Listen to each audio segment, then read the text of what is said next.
Man's Family is dedicated to the mothers and fathers of the younger generation and to their bewildering offspring. Tonight we present Chapter 5, Book 48, entitled The Strength and the Glory of the Human Spirit.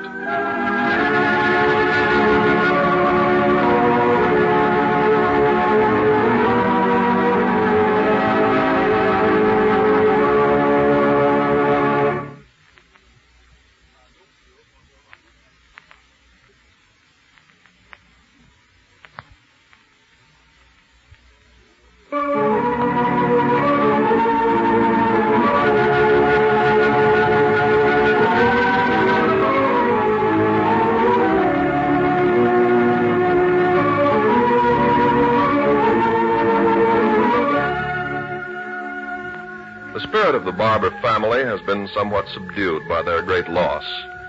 But having set their minds to the task of devoting themselves and their thinking to the world of the living, they're finding it much easier to go ahead with the daily tasks before them. There was one crisis which was reached and safely passed without anyone hardly realizing it but Dr. Thompson. That was Joan's struggle with pneumonia. Of course, the family was cognizant of the little girl's plight, and Paul and Hazel stood by at the hospital until the crisis had been reached and safely passed. But all the while, the weight of the other tragedy had been so heavily upon everyone. Joan was over the hump and on the mend before anyone quite realized what had happened. As was to be expected, each of the Barbours is reacting in a different manner to the tragedy. But only Mother Barbour seems to be entirely defeated. In the 9 days since the news came, she's not left her bedroom upstairs, has hardly left her bed. Now, dry-eyed and listless, she's refused to respond to any of the suggestions or remedies that Dr. Thompson has prescribed for her. Paul and Hazel are in the library discussing what's to be done. Dad and Dr. Thompson were in with Mom for half an hour. Matter of fact, the doctor just left. Yes, I saw Father down in the garden as I came in, but what did Dr. Thompson say? Well, he said there was nothing fundamentally wrong with Mom. Said she naturally had suffered a shock when the news came, but to all intents and purposes, she'd recovered from that. He says she has? Yes. Naturally, she's getting along in years and recovers from any physical or mental setback more slowly, but actually, she's quite able to be up and around as soon as the spirit moves her. In other words, it's simply the lack of will to want to get up and start living again. Essentially, yes. But doesn't he want us to get her up? No, he said until she found the moral strength within herself, we'd accomplish nothing by forcing her. Mm-hmm. I see. But we can't just sit with folded hands and let her go on. Well, Dr. Thompson's sending over a practical nurse to look after her. He's doing what? Well, after all, Hazel, you have your own house to look after, and Teddy's going to be busy most of next week taking entrance examinations for her nursing training. Betty isn't strong enough yet to look after her 2 babies and Mom in the house. But with all the women in this family... Well, can you actually spare the time and not neglect your children? No, but for the time being... Well, Dad's quite capable of paying a woman to look after things here for a little. And I've talked to the cook. She'll take care of the meals in the downstairs. And this practical nurse will look after Mom in the upstairs. What is his father to say to all this? Nothing. Seems quite willing to have it arranged for him. Oh. He's holding himself pretty well, but I think that's a full-time job for him. The less he has to worry about other things, the quicker he's going to get complete control of himself again. I wonder if I should let Margaret bother him. Oh, yes. Let her be with him as much as possible. Her cheerful little chatter is just what he needs to take him out of himself. Mm-hmm. What time is this practical nurse coming? Well, she was supposed to come right over. Any time now, I imagine. Oh, by the way, Dr. Thompson said I might drop in and see Joan for a couple of minutes this afternoon. Oh, I'd like to go along. Well, he said just one person a day, and only for just a minute. Paul, how in the world are we ever going to tell Joan about her mother? Well, let's don't cross that bridge until we come to it. As soon as the woman arrives, I think I'll go over to the hospital. All right. I'll sort of stay around for a while and see that she gets started right. Yes, might be a good idea. That's probably her now. I'll let her in. Oh, hello, Margaret. The doorbell just rang. Yes, I came to answer it. I'm going down the garden to be with Grandpa. Yes, that's a good idea. You run along. Yes, I think it's a good idea, too. Oh, good afternoon. I'm the practical nurse which Dr. Thompson sent over to look after poor Mrs. Barbour. Yes, won't you come in, Mrs. Mrs. Wilder, a widow woman. Yeah, let me take your overnight case, Mrs. Wilder.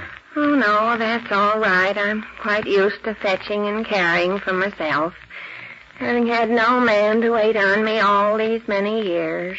Yes, well, won't you step in the library a minute and meet my sister? I'm Paul Barbour, and it's our mother you're going to look after. Poor lady. Miss Wrighton, here, please. Hazel, this is Mrs. Wilder. Oh, yes. Mrs. Wilder, my sister, Mrs. Herbert. You look an able-bodied woman, Mrs. Herbert. Why, oh, yes, quite able. But you see, I have a house of my own and 3 small children to look after. Mrs. Wilder, are you well? Well, I've never been a well woman, not since I can remember. But a body must do what she can to keep body and soul together. But if you're ill, you're so bent over. It's just like my doctor once said to me. What is a woman anyway but a backache walking around on 2 legs? The Lord giveth and the Lord taketh away. But do you think you're capable of doing some of it? When a woman is left to her own devices to keep food in her mouth and a roof over her head, she does what she must. So now, if you'll take me to your mother, poor thing. Well, I suppose so. Mrs. Wilder, will you wait in the hall just a moment? I want to speak to my brother. Very well, Mrs. Herbert. Oh, this is a very much nicer house than I ever lived in before. Paul, what in the world do you suppose possessed Dr. Thompson to send a person like that? Well, maybe she was all he could get. But the woman isn't well. All that feeling so sorry for herself and calling Mother a poor thing. Well, I don't know what in the world Mother will do if she says it in front of her. Well, why not try and see how it works out? We can always get rid of her. Well, if you think so. Oh, sure, go ahead. You take her up, huh? I'm going to run over to the hospital for a few minutes. Yes, you go on. Oh, did I hear Margaret's voice out in the hall? Yes, she was just going down the garden to be with her grandfather. I'll probably be upstairs for quite a little. I just wanted to be sure where she was. Huh? Is that you, Margaret? Oh, Grandpa, you're down on your knees in the wet ground. I'm not on the ground. I'm kneeling on a rubber pad. Are you planting something? Yes, yes. Putting in the last of my winter garden. Oh, well, could I help you? Well, the ground's wet and soft. You be careful you don't muddy yourself. But what about you? Oh, I've got on my garden clothes. Suppose you just stand and talk to me while I work. Okay. Well, it's going to rain again. Yeah, I haven't the least doubt of it. Hand me that little basket of bedding plants. This? Yeah, thank you. Do you like to plant things, or why do you? Well, certainly I like planting things. Besides, don't you know that the month of November has been dedicated to food? November? Yes, yes. Food Fights for Freedom Month. I didn't know that. Well, it is. Produce and conserve. Share and play fair. Well, what does that mean? Yes. You know what produce means, don't you? Grow more food, you mean? Certainly. And you know what conserve means? That means to can food. Yes, I suppose it does. It also means not to waste food. Mommy makes Hank and Pinky and me eat everything we take on our plates, and she won't let us waste a thing. Good for her. That's a small stroke for victory right in your own home. Do you know that? I don't eat half as much as Hank and Pinky. Well, girls don't. Oh, why? Well, their little interior mechanisms are more delicate. Oh. What are those other things? Eh? What other things? About conserve and preserve. Not conserve and preserve. Produce and conserve. And what else? Produce and conserve and share and play fair. I know what share means. That's to give somebody else part of what you've got. Exactly. Those of us with plenty must divide with those who have little. Not only as individuals, but as a nation. So there won't be any hungry people any place? Was that the reason, Grandpa? That's the reason. And you know what play fair means? Don't cheat. Exactly. Don't cheat with food. Give everyone an equal opportunity to get his share. And don't pay more than top legal prices, or give away or accept ration stamps. Well, that's a slogan, isn't it? Hmm? Preserve and conserve. No, not preserve and conserve. Produce and conserve. Produce and conserve and share and play square. That's a slogan, isn't it? Yes. Grandpa. You aren't planting any turnips, are you? You don't like turnips? Well, that's the parsnips. I hate them worst of all. Who ever heard of a little girl not liking turnips and parsnips? Well, I hate them. Yeah. I'll bet the little girls and boys in China and Russia and England would thoroughly enjoy sitting down to a kettle of turnips and parsnips. I like them nuts. Huh? That's what? Nuts in them all of ours. Yeah. You know something, Grandpa? What is it, child? I'm awfully glad you again. Huh? Oh, now we're friends again. Yes. Yesterday you looked right at me and didn't even see me. Did I, indeed? But today you're not that way at all. I know, Margaret. Before you came out, I was here on my knees, working and thinking, and pretty much the same thought came to me.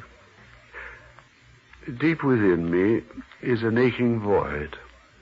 And yet, well, I can only explain it by suggesting that the human spirit is naturally optimistic, naturally cheerful. So, in spite of my dreary emptiness, I find myself able to think and speak of other matters. Are you talking about Aunt Claudia? I'm speaking of your Aunt Claudia. And now that we have done so, let's talk of something else. Okay. Eh? Who's that coming down? Oh, it's Aunt Irene and Uncle Clifford. Is it indeed? What brings them up from the dairy ranch? I don't know. Hello, Uncle Cliff. Hello, Aunt Irene. Hi, Rabbit. Did you bring Skippy with you? No, not this time. Hello, Father Barbour. You look busy this afternoon. Yes, planting. What are you two doing up from the dairy ranch? Well, we haven't been in for 3 or 4 days. Just felt that we wanted to come. Will you excuse me? I see Hank and Pinky. Okay, you run along. Okay.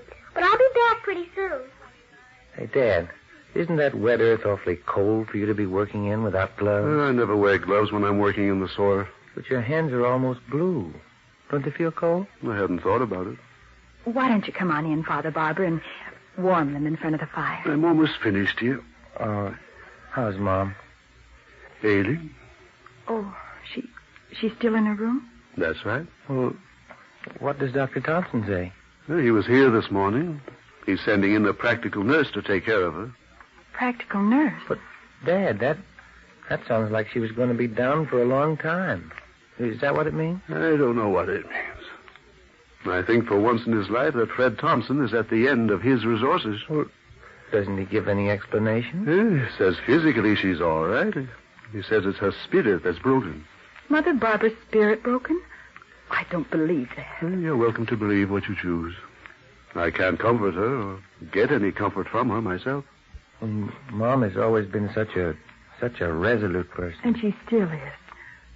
For goodness sakes, you folks, give her a chance. But Irene, Mom's never done anything like this. Never in her whole life. And nothing's ever struck her down like this before.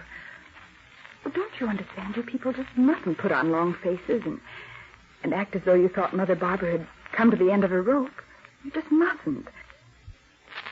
Things like that influence people too much. She'll recover all right if you let her alone.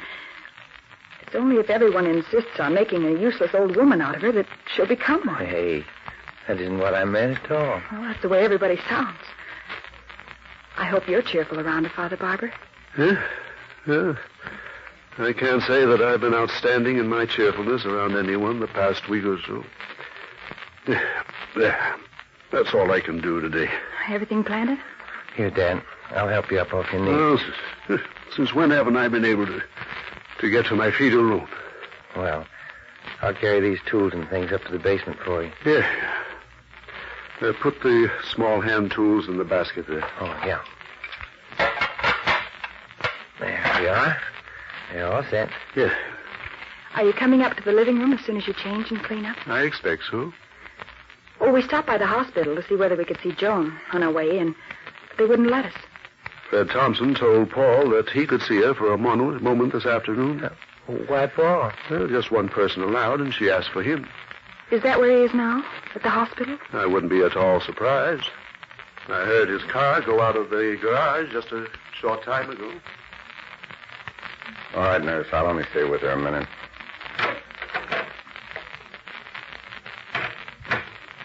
Well, hello there, Joan. Didn't know whether I'd find you awake or not. Yes. I hear you've been asking for me.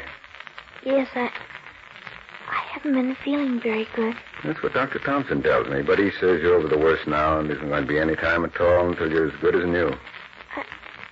I wish they wouldn't make me eat. Oh, look here, that's what's going to make you strong. Good, nourishing food's going to put pink back in those cheeks and fire back in your eyes. I get so tired. Yes, I know exactly how you feel. You do? Mm-hmm. You want me to tell you about it? Well, if you want to. Well, I had the worst case of not wanting to ever eat again in the history of medicine. At least I thought I did. You see, it was in the last war, and I'd had a little trouble with the wrong end of a German machine gun up in the air. And by the time I got my plane down on the ground, I didn't know up from down, so I kind of rammed the fuselage into a tree. Anyway, I woke up in the hospital pretty well bunged up, and for a couple of weeks, I guess I must have felt pretty much like you've been feeling the past week. Sometimes I didn't know anything. Mm-hmm. My condition, exactly. Well, pretty soon they decided I was going to stay alive, and then came the business of eating. Food, eating. I didn't even want to bother to open my mouth. Oh, dear. Have you tried ice cream? I can't swallow it, Paul. I just can't. Well, you keep trying, you will. You'll be surprised how soon you will. Paul. Yes? Claudia doesn't know about me, does she? No, Joe. Uh-huh. Would you tell everybody something? Mm-hmm, I certainly will. I'm really not mad at the Barbers, but I'm awful sorry I ran away. Well, let's not even think about it, huh? I was sorry right after I did it, and I wanted to come right back to Grandma and Grandpa's, but I just couldn't. Mm-hmm. Well, I think I stayed long enough. You look like you needed some sleep. Couldn't you stay just a little while longer? Well, only if you close your eyes and go to sleep. Well, will you tell everybody for me? Mm-hmm, I promise. Now close your eyes. Yes. Paul. Yes. Paul, why do I have such bad dreams all the time? Oh, people often have bad dreams when they're ill. I feel like I lost something, and it makes me want to cry all the time. Well, in another week you'll have forgotten all about it. Don't go away till I'm really asleep. No. Talk to me while I'm going to sleep. Maybe then I won't dream. Well, let's see. It's November. How will this do? And now it is November. And now the sun leans farther to the south, shining with a glassy, heatless light. And almost all the trees are bare of limb and stem. The mist of dawn is high and still like a frozen blanket or a suspended curtain, and the smoke of morning fires curls from the chimney tops to rise straight and lithe in the motionless air. And the bark of a dog a mile away comes sharp and crisp and exciting. And little crystals that might have been ice glisten on the surface of the water pitcher. The fogged windows of the warm breakfast kitchen makes that room cozy and isolated and friendly. And the water boiling for the morning eggs is friendly. And the percolator is friendly. And the smell of toasting bread is friendly. And the murmuring voices of people rising from their beds in the upper reaches are friendly. For now, it is November. And in the middle of the day, the morning dew still clings to the brown, dead, rumpled grass, and the underside of a fallen leaf is still wet in the heatless sun. The caw of a crow is raucous and lonesome in the middle of the day, and the spice of chrysanthemums and apples and burning leaves is in the air. Downtown, the traffic is brisk and cheerful and purposeful. But out on the ocean edge where Sea Cliff is, there's no movement at all, except perhaps a bundled child peering through a picket fence, or a large bird coasting by on dejected wing. It is more than the quiet of a dignified street in a good neighborhood. It is the quiet of recumbent nature, resting, gathering her strength for winter's bluster. For now it is November. And in the evening of November's day, the porch lights make luminous puddles in the early dark, and any crispness that the daylight had now melts down into a cold, soggy blanket of night. And the living room glows and is alive with movement, and the hearth fire snaps and sizzles over a green log. Here it is that human beings gather closer for warmth and friendliness and cheerfulness and companionship. Laughter and chatter and pleasantness within, barricaded against the damp, gloomy, prowling restlessness without. For now it is November, and white-tusked, shaggy winter only waits to be upon us. Sound asleep.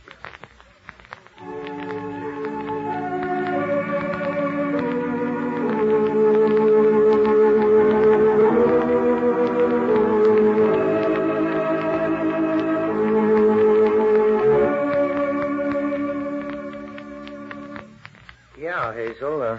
Dad said he was coming here to the living room as soon as he cleaned up a little bit.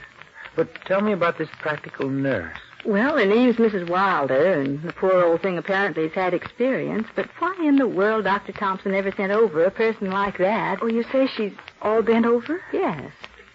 She says it's a backache. Well, undoubtedly it is, but I also suspect it's an arthritic condition. Boy, Dr. Thompson must be short of nurses. That seems to be the answer. Well, what happened when you took her upstairs? Oh, she changed into her uniform and then politely invited me out of the upstairs unless I have business up there. She just took over? Well, she made it quite plain that she didn't like people underfoot. And all the time she was grumbling and sniffling and sighing as though she were being put upon terribly. Great company for Mom.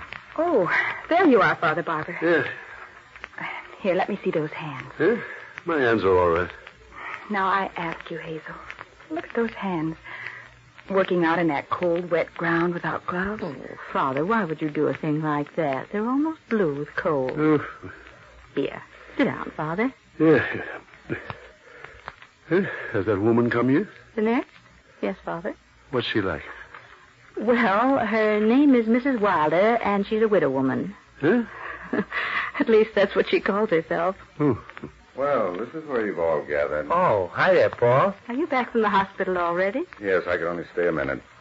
Joan went to sleep while I was there. Oh, poor baby. She wants you all to know she isn't angry with the Barbers. Huh? And she's very sorry she ran away. Yeah. And she's going to be all right? Yes, it'll take some time, but she'll be all right. Hey, Mom. Mom, what are you doing down here? Oh, Mother, are you all right? Well, I'm certainly better off than that poor woman upstairs who was trying to wait on me. Fanny, my dear. Who brought her into this house? Why, Dr. Thompson sent her. Did he indeed? Wait till I get a hold of him. I'll certainly put a bug in his ear. But, Mother Barbour, where is Mrs. Wilder? I made her go to bed. Oh, what? You made her go to bed? Certainly. The poor creature's a lot sicker than I am. Mother. Well, she is. I've got her tucked in with a hot water bottle, and now I'm going out in the kitchen and fix her some good, nourishing kitchen broth. Well, what do you know? Fanny, You're wonderful.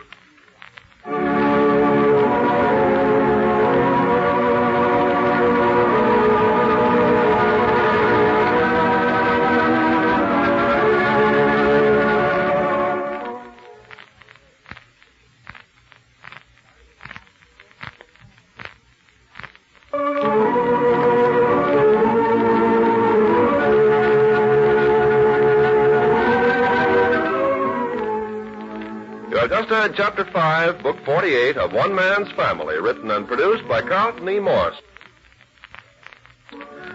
Chapter 6, entitled Further Relationships Between Joan and Her Family, will come to you next week at this same hour.